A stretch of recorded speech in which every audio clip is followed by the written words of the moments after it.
Mason here. 100 days, 100 thoughts. It's the Nave Law countdown to 2026 Syracuse football. Here's Brian. Oh, what do we got till the season? We're on 10. Last day, double digits. We are on 10 days until toe meets leather inside the dome. Syracuse, live free or die. New Hampshire, high noon, Saturday, September 5th, which means I'd say you have 10 days still to get your tickets, and you do. I'd imagine there's plenty of good tickets still available to the game, but you have even less than that to get your tickets from us, because we are 1, 2, 3. We are 5 days out from picking the winner. 5 days out from picking the winner of our Nave Law 100-day countdown to Syracuse football ticket giveaway. Link in the chat, QR code on the screen. We got 5 of the 50 somewhere behind the orange bench, down low, good seats, and we will pick the winner live in this show on Monday. That'll be at 11. Then we'll take a little lunch break, and then we'll come back in 1. We'll get Fran's first weekly press conference. Oh yeah, and then we're off and running officially with a game week on the final day of August come Monday. So today our final of our 2-a-week game previews, and we arrive at Notre Dame. And this game is undoubtedly the toughest game on the schedule. I'd say Notre Dame is pretty clearly and probably with a gap the best team Syracuse is going to play this year, unless something goes horrendously wrong for Notre Dame. And Syracuse will be playing them in the regular season finale in a game that, if this season, and college football always goes according to plan, but if this season goes anything according to plan for the Irish, they will be, I'd say, more likely than not in a win and make, or certainly a need a win to keep alive playoff chances situation. They don't have a tough schedule this year, so they could be in one again. Like, if they're not undefeated, they could have put themselves in a wobbly spot with a loss early, like they did last year with that Miami loss that ultimately kept them out. But it's going to be more likely than not a very meaningful game for Notre Dame. It's going to be, due to capacity of the building and opponent, I'd say more likely than not a sellout in the Dome, because people, regardless of what Syracuse is doing, are going to come see Notre Dame play that day. The question as we go into that game is, all right, we know Notre Dame is good. Preseason top 5, playoff picks, all that stuff. Returning quarterback in C.J. Carr. Excellent defense. They're good in the trenches. Yeah, they're replacing 2 first-round running backs, but they seem to keep churning them out at Notre Dame. You got a good coach. You got a good staff. You got it pretty much set up right now if you're Notre Dame. Last year in South Bend, it was 21-0. Notre Dame, before they had an offensive possession. That is essentially impossible. It was 21-0 Notre Dame on NBC, the National Broadcast Corporation, live coast to coast across America. It was 21-0, and their star quarterback, C.J. Carr, their top 5 NFL pick, Heisman finalist running back Jeremiah Love, had not been on the field yet. They hadn't been on the field yet, and they were winning 21-0. And then Love scored a bunch of touchdowns just for hex. That was a game. It was 70-0 before the late Filardi touchdown, just for the hell of it. That was a game that was 70-0, and that felt as close as it could have been. It felt like Notre Dame was up 70-0 with their foot off the gas. They could have put 100 up if they felt like it. And I don't think I'm exaggerating. Like, every other time in history you say something like that, it's an exaggeration about football. That was 70-0, and Cuse is lucky that it wasn't 100-0 that day. It was, and I said it at the time, and I say it still today, that was the most embarrassing loss, certainly that I have witnessed, and I've seen a lot of them in the entire history of Syracuse football. And realistically, you look at national televised, the era we're in, so like as fast as that stuff can get around, That was worse in a single day than anything that happened in the Greg Robinson era. Anything. Now, the totality of the G-Rob era still takes the cake. But that single day, save for Fran's sweet jacket he was wearing, nothing as bad as that day has happened in Syracuse football. Nothing. And there have been some days that have been not so good. But that was, that took the cake for lows of the low. C.J. Carr's in the running for video game Heisman. He's also, I believe, Ryan, the actual favorite for the actual Heisman. So he's virtual and reality. C.J. Carr's in a good spot to make a push. Like, if you're a Notre Dame quarterback legit in the mix, and Notre Dame hasn't had a quarterback in the mix for the Heisman in a while that I can recall. Like, man, a Notre Dame quarterback winning the Heisman. I don't even think about a wide receiver from Notre Dame winning the Heisman. But yeah, that's been a minute since we've had that. You can go hang out with Joe Theismann, which I've heard rhymes with Heisman. Notre Dame's really good. That game's not a referendum on Notre Dame. That game is, and let's go into the Wayback Machine, right? 1983. Coach Mack takes Syracuse out to Lincoln, Nebraska. What was the final of that game? Was it 63-0, 63-7? It wasn't close. And they got obliterated by the Huskers that day out in Nebraska. A Nebraska team that I believe, did they win the national title, or was that the team that lost to Miami in the weird thing or whatever it was? Was it 63-7? So very similar to the Notre Dame game last year. But then, and that was a 6-5 Orange football team that lost to Nebraska that way. And, you know, Coach Mack, R.I.P., I've heard the story from him 80 million times over the years, and it never got old. But, like, that was the driving point, that game, for the entirety of the offseason, right? The entirety of the offseason. Like, getting embarrassed, and there was plenty of season left after that game back in 83. Like, that was, when was that? Was that late September, early October in 83? What was the exact date on that? That was October the 1st. It could not have been earlier in October. So there were still 6 games left that season. And, you know, Syracuse, actually, they were in a big hole. They rallied to win their last 3 and end up winning record. So I will say this, like, that team took that in the face but didn't, roll over. But that was the rallying cry. And then when Nebraska came to the Dome in 84, as Coach Mack always said, like Mike Wojcik, their strength coach at the time, and went on to be Belichick's strength guy with the Patriots for many years, did this whole thing about everything they'd done in the offseason and blah, blah, blah. It was like, we in Nebraska, the corn-fed big dudes, all those redshirt offensive linemen, we matched them physically. And Coach Mack got up and said, but now can we match them mentally? And then, and they went out and they win the game. Knock Tom Rathman out of the game on the opening kickoff and go win the football game. That was still in September, right? Like, that was built up through the offseason. That was the 4th game of that year. A lot of differences in this scenario, right? That was number 1, Nebraska, also. Where I think a lot of, if you're on the Syracuse team and you were there last year, you're going to remember having dealt with that, and you're going to remember not enjoying what happened out in South Bend last year. But late December back in 83. Early October back in 83. But this year, like, okay, maybe that drove you in the offseason. I sure hope it did. Because, man, that was embarrassing. But by game 12 this year, okay, like I could see, like, say you're Syracuse and Notre Dame's 10-1, 11-0 coming into that game.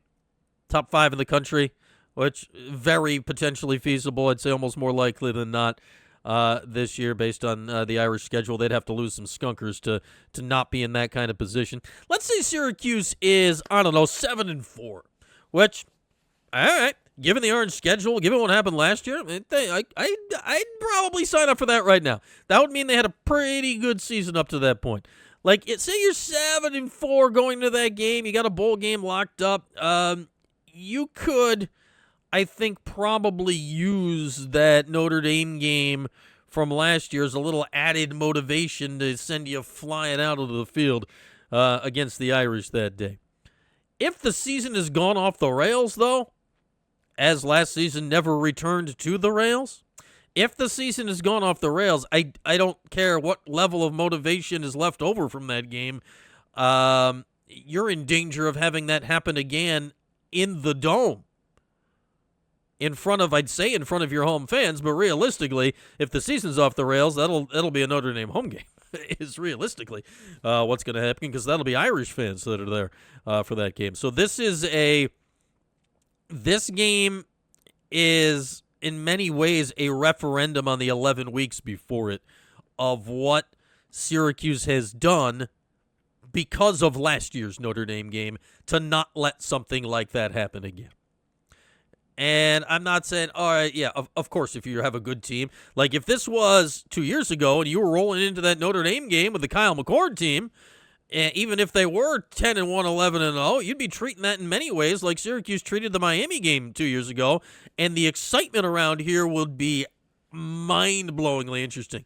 Like, Syracuse went into that game, talk about going into this if you're 7-4. Syracuse went into that Miami game 2 years ago, you're 8-3. Excitement was high.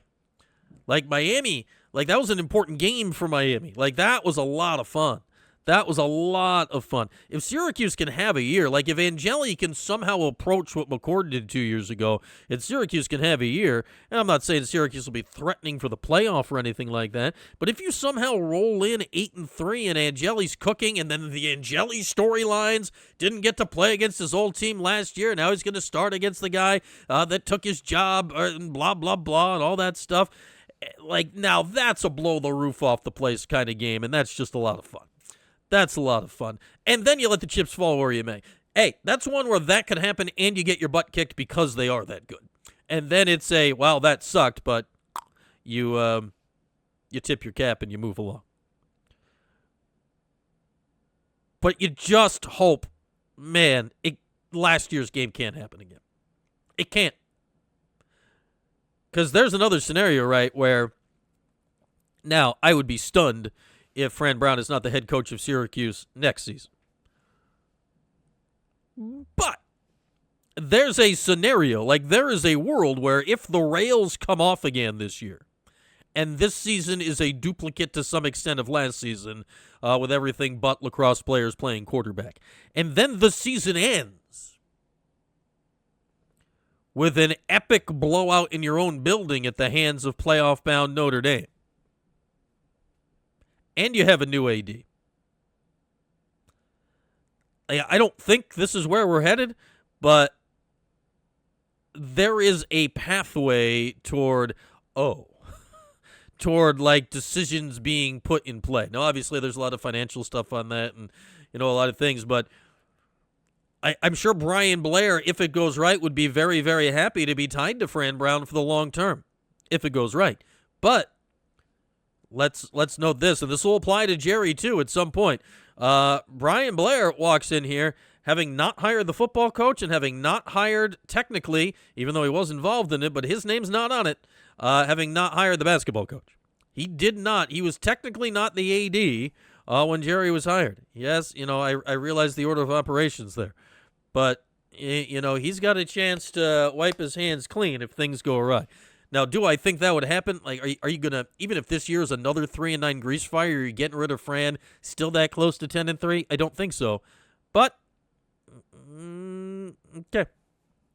Like, we'll just tuck it away in the back of your mind as a possibility for later. If this is going off the rails, like, because if this is a go off the rails season, talk about a leave a sour taste in your mouth moment to end it, right? Woo. Hey, I'm not saying you got to go beat this team, but man, let's do that. Is he weaponizing the Dome to my satisfaction? I need to see the weaponization in action. In action, the mechanical bull. Yeah, I don't know. Well, we'll see. Like, it's a little. I wish they had this years ago. Like they're talking about the idea in the Dome, right, of breaking the indoor game sound record or whatever. And they've had the fake decibel meter. I wish like years ago when that building was really cooking for football. Like, how good would it have been to have a decibel meter in there in the 90s, in the 80s and the 90s that people could look up to and go crazy? Now you might be asking for trouble putting up a real decibel meter if you find out it's not that loud. But man, I'd say instead of all that, just a real decibel meter. Like, what more encourages the crowd to make more noise than when you see that number climbing in front? Like, not fake climbing, real climbing in front of your face on third down and whatnot. Like, I think that would be. That, talking about weaponizing the dome, that would actually, then it becomes loud and it hurts the other team's ears. Like, that's actually weaponizing the dome. That's actually weaponizing the dome. But, yeah, there we go. Heinz or Hunts. I saw this the other day, Kevin. This is totally off the rails.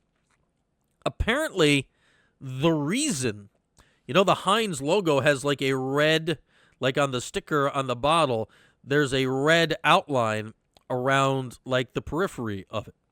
And I saw this on the internet, so it must be true.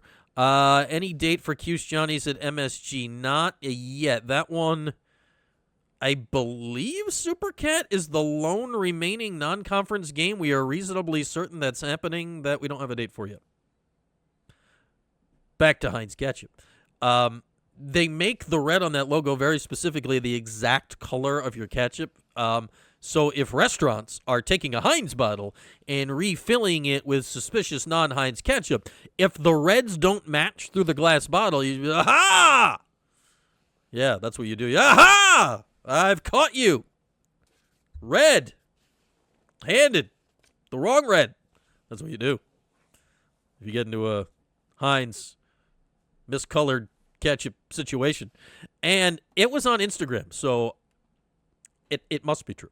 It must be true. All right, that's it. Ending on ketchup. Detouring through basketball and whatnot. That's our 2 weeks previews of the Syracuse football season. We started with New Hampshire. We ended with Notre Dame. We hit 10 other teams in between. We started with the easiest game. We ended with the hardest, and we had 10 varying levels of difficulty in the middle. The main preview of Notre Dame this year, they're legitimately really good. This Notre Dame roster is filled with NFL players, and especially up front. Like, they have been recruiting both sides of the line of scrimmage really, really, really, really well. Really well. So there we are. Our 2 weeks previews are finished for the year. And with that, we haven't done this. We haven't done this in a while. Quite literally since leading into Memorial Day weekend. Well, now we're, I'd say, rapidly approaching Labor Day, but Labor Day's like, you can't catch me this year. Labor Day's hanging out. Yeah, 12-0, Devin. Book it. We're going to do right now something we haven't done since the end of lacrosse season, and that is get you all the way ready for football. Hi, Mason again. It's time to find out exactly what's going to happen in the next Syracuse game. This is No Wrong Answers. Here's Brian. Not just game, season. No Wrong Answers. The Syracuse football season. It is back. It is so back. No Wrong Answers. How should we do this today? Should we do game by game? Should we do... I don't know how. I think we should need to do some, statistical no wrong answers. I think we need to do a lot of things here, but no wrong answers with a new, an exciting new open video there is back. It's all the way back. All the way back. So no wrong answers for the season. Let's start with some individual offerings from the season. I think let's start with some individual offerings. No wrong answers, and what's going to be more important this year, right, than Steve Angeli and the health of the quarterbacks. So no wrong answers, Steve Angeli games started this year. No wrong answers, Steve Angeli games started this year. If the answer is 12, then I think Syracuse is going to have and enjoy whatever the number is on wins. If Steve starts all 12 games, I think we enjoy the season. I've said this stat more times than I'd care to count. Syracuse has had their starting quarterback just twice in the last decade plus start all 12 games. Dungy 2018, they go all 13 games. In fact, they go 10-3. Kyle McCord 2 years ago, they go 10-3. That has only happened twice. Therefore, Steve Angeli, coming off an Achilles, recent history of Syracuse at quarterback, the current whatever state of the offensive line is, you never wish to see a guy get injured. I think we're going to see Amari Odom start more than one game this season at Syracuse football for whatever the reason. I think we're going to see Amari Odom start at least a few games this season. I think Steve Angeli is still the quarterback. I don't know if this means he gets knocked out of a game, but Amari Odom is going to factor in the season somewhat. There was too much done here, and I know there's still some buzz around Malachi Nelson. Based on everything I want out of a backup quarterback this year, I want the backup quarterback to have actually played successful football before. And Amari Odom is the guy on the roster that's backing up that has played successful football before.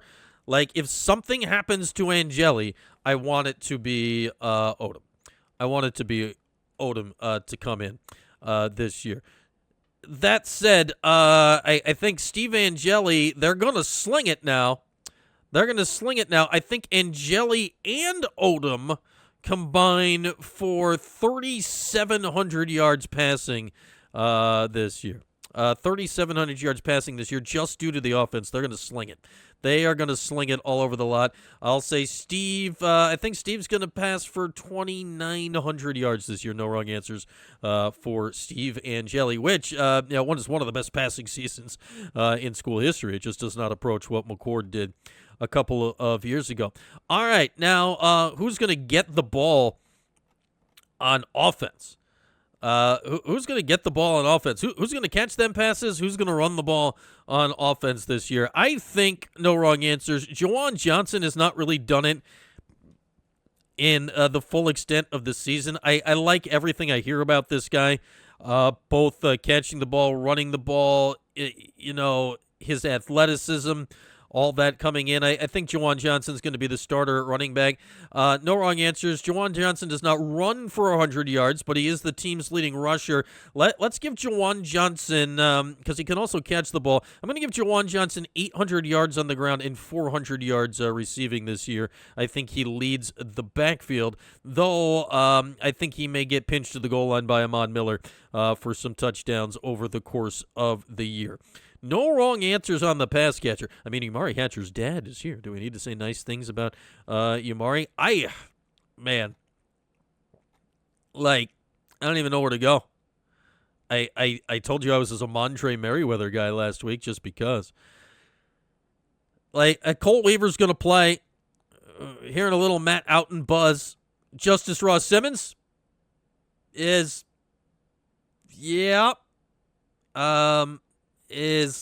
I don't know. Nobody knows.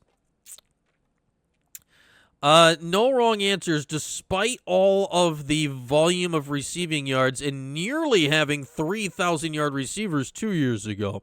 I think there will be 0 1,000-yard receivers this year, though no wrong answers.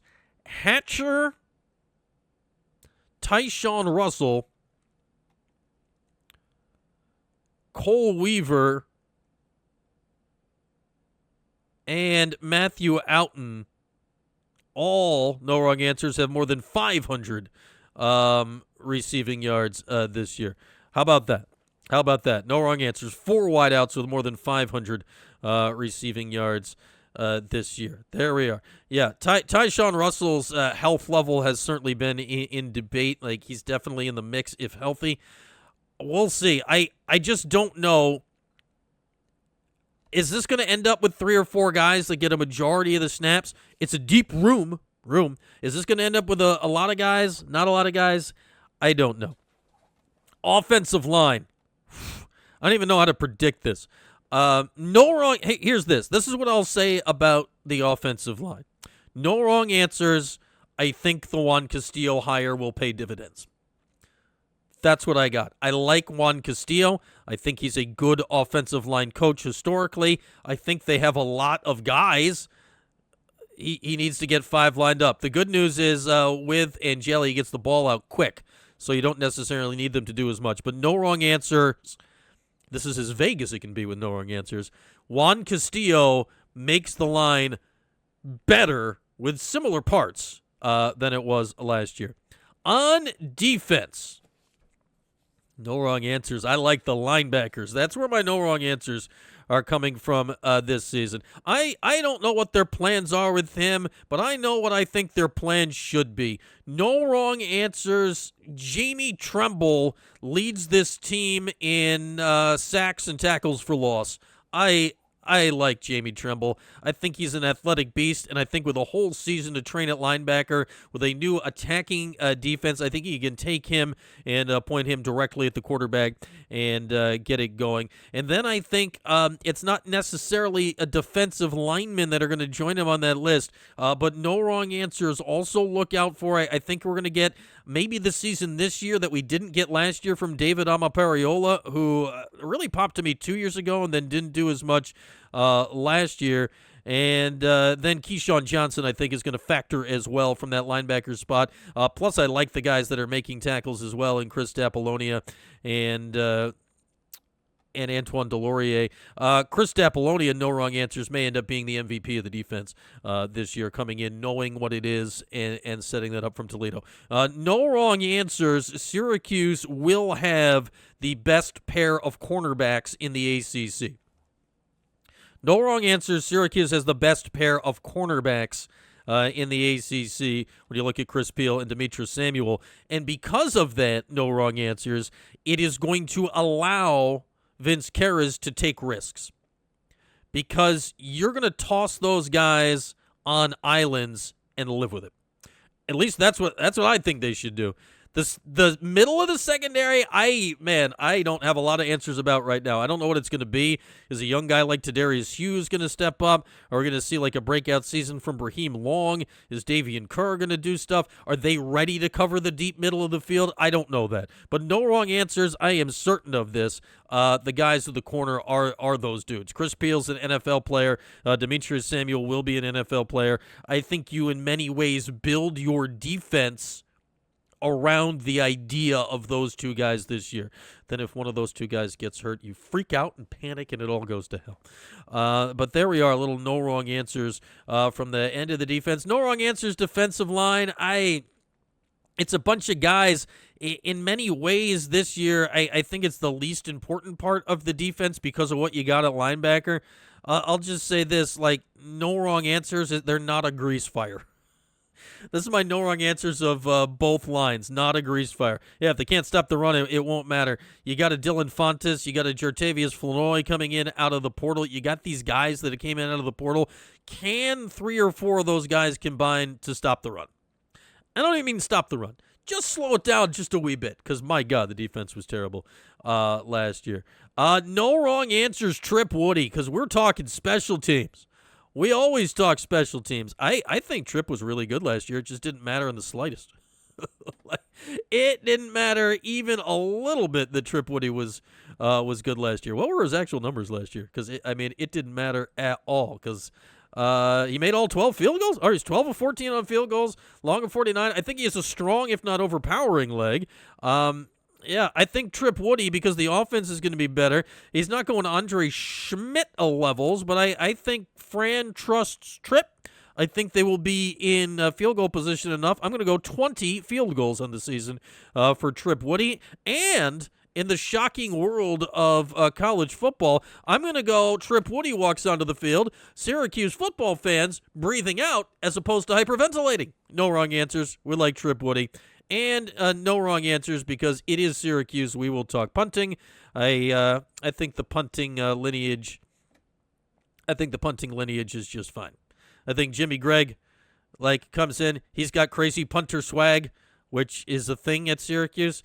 Yeah, he's replacing NFL or almost NFL guys going back years and years now. I think Syracuse is not a disaster on special teams this year. And there we go. So no wrong answers or no wrong answers debut from the season. Let's go back to the schedule. Let's just screw it and go for it. Let's go back to the schedule. No wrong answers. Let's pick the season right now. What could go wrong? What could go wrong? All right, season opener, no wrong answers. I reserve the right to change every single one of these answers when we get into individual week no wrong answers throughout the course of the season. No wrong answers, the opener versus Live Free or Die New Hampshire, Saturday, September 5th. No wrong answers. Syracuse runs it up on the Wildcats, flinging it all around with Angeli. No wrong answers, 55-17. Syracuse wins the opener against New Hampshire, Saturday, September 5th. An extremely important game in this season for the Orange, with Cal and their multi-syllabic quarterback, whose name we might be able to pronounce by then, comes in from the West Coast. New coach. They are right back in this thing, Cal. I think this is going to be a tight game. I think it potentially could be a high-scoring game, but I think because of the early part of the season and nerves, it backs off a little bit. What did you say? Trip Woody, game-winning field goal to beat Cal? 55 feels a bit deep, but yeah, sure. Final score week 2, Syracuse 29, Cal 28. A 2-0 start for the Orange, no wrong answers. Week 3, short week, trip to Pittsburgh. The less we say about that, the less we say about that, the better. No wrong answers. Pittsburgh 38.